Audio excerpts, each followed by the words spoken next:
It's officially time.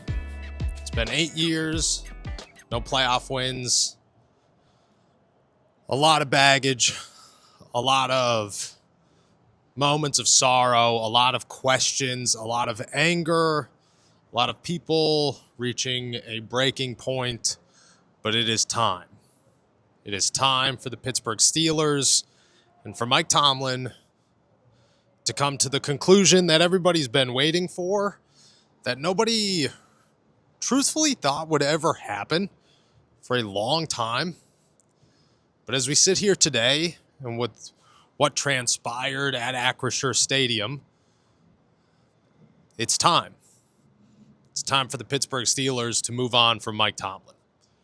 What's going on, everybody? I'm Noah Strackbein. Thank you for jumping on to another episode of Steelers to Go, your daily dose of Pittsburgh Steelers news and analysis. Find us on youtube.com/allsteelerstalk or subscribe anywhere you get your podcast. Before we get going, hit that like, hit that subscribe button here on YouTube. Can't thank you enough for everything that you do. I'm staring off into the most beautiful city in the world, which is Pittsburgh, Pennsylvania.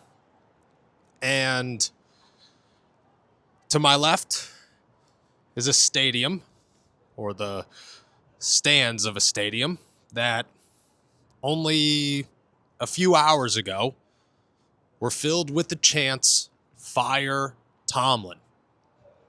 I talked about it many times this season, how I thought we were getting close.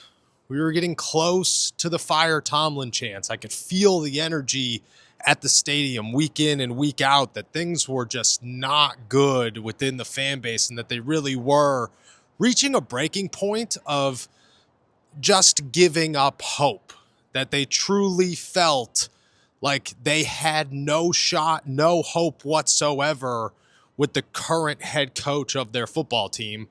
And it's hard to deny that they didn't.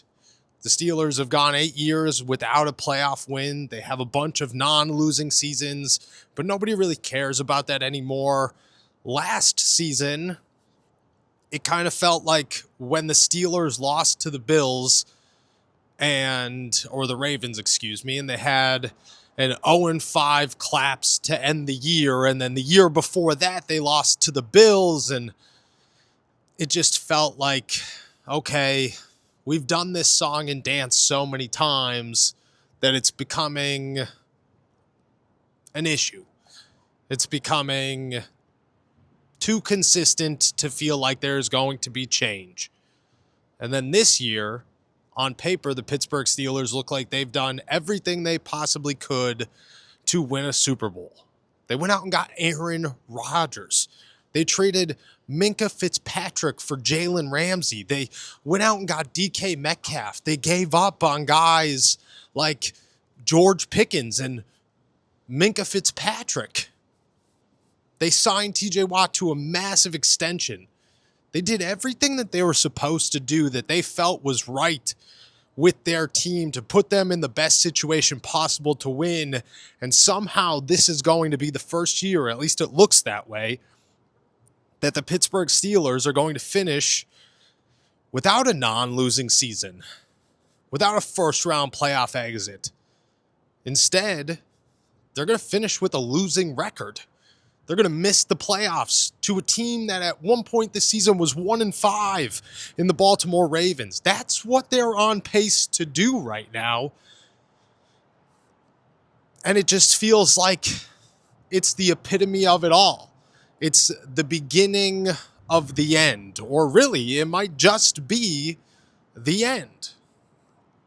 The end of what the Steelers have been trying to build. The end of what the Steelers have been trying to keep together. And now it's time for the Pittsburgh Steelers to fire Mike Tomlin. And I say that, but I want to acknowledge one thing first. And I will dive into why the Steelers must fire Mike Tomlin and why it is time to move on. But first, I want it to be known that Mike Tomlin is a good head coach. And I know people disagree with that. I know people will click off this video or back out of this podcast as soon as I say that and say things like, no, he's not, he sucks. He's garbage. He's garbage. He inherited a team won a Super Bowl with it, went to another one, and then made it bad. And it's hard to argue that. It is. But it's also really hard to argue that keeping a team 9-8 every single season is easy to do, because it's not. It's very difficult. Most people don't do it. Most teams go through really bad stretches of their franchise. The Steelers have avoided that with Mike Tomlin time and time and time again. He's a good head coach. And I think he goes somewhere else and he finds success and he has a Mike Vrabel resurgence. I think all of that happens. But I still think it's time to move on. And this is why. As soon as the chants start, it's over. Fans do not chant fire somebody after one bad week or 2 bad weeks. In Pittsburgh, it doesn't even take a year or 2. It took 9. 9 years for people to say, it's time to move on. I have hit a breaking point, a boiling point of which I cannot turn back from. And that is what happened, is that the Steelers fan base said, Mr. Rooney, you are not listening to us. So we will make sure that you hear us. We will make sure that you get the message loud and clear at your home stadium that we want change. And we don't want to win under Mike Tomlin. We don't want to continue to go to the playoffs and lose. We want change. Once that made it known, it was sent directly to Art Rooney, and he now faces a decision. Do I listen or do I ignore them? And I'll tell you this.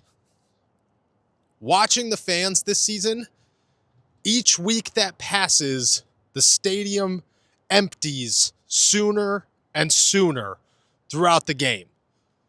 There are more and more opposing fans that fill the seats in front of me each and every Sunday. This is not Acrisure Stadium the way it used to be. This is not a Steelers home game that it once was. This isn't TJ Watt running off the field and saying, Steelers Nation, man, nobody travels like these guys. Nobody brings the energy like these guys. They are the best. It is not that environment anymore, which means the fans are fed up. They're done. They're over this. And the ones that are choosing to stick around long enough are making their message known.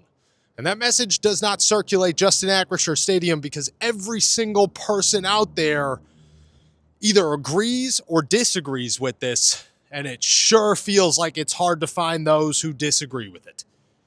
It sure feels like it's hard to find those who have a problem with the fire Mike Tomlin chants. And right now, Art Rooney is staring at this going, I either listen to the fan base, and I listen to the people who pay my bills, and I listen to the people who I work for, or I totally ignore them for a head coach who hasn't won a playoff game in 8 years. Looks like it's going to be 9. And really, this might be a losing season. The first one. Do you see where it happens? Do you see how you can't go back now? Once the start of the chants begin, it's over. That's why it took so long for them to start. Because people understood the power of them. The fan base understood the power of them. The fan base understood that it was not drama that needed to be brought into this last year or the year before that or the year before that or the year before that. That there were excuses and reasons, and they understood it, and they said, I'm so frustrated in the moment and in this situation, but I get it, and I'm going to be patient. There is no more patience. The fan base is tired of patience. And now, the only thing left to do is to fire Mike Tomlin. And it's not going to happen tomorrow, and it shouldn't happen tomorrow. It happens respectfully at the end of the season, where they mutually agree to part ways, or they trade him to the Giants or something. And I don't know if it's 100%, but I find it really hard to believe that unless the Steelers turn this thing around and become a real contender and prove in the playoffs that they are a real contender, that the Steelers don't listen to the fans, because they're the only people they should be listening to. I think right now, where we sit today, as I walk back inside at Acrisure Stadium and leave an empty stadium that, again, hours ago didn't look much more filled than it does now, but had enough people that you heard them loud and clear. The Steelers, they look like they have to fire Mike Tomlin. I think it's going to happen. Thank you guys so much for jumping on to another episode of Steelers to Go, your daily dose of Pittsburgh Steelers news and analysis. Find us on youtube.com/allsteelerstalk. Check me out anywhere you get your podcasts. Before you head out of here, hit that like and subscribe button. Can't thank you enough. And with that said, I'll be back later for the flagship show. Until then, enjoy another beautiful day in the Burgh. Peace.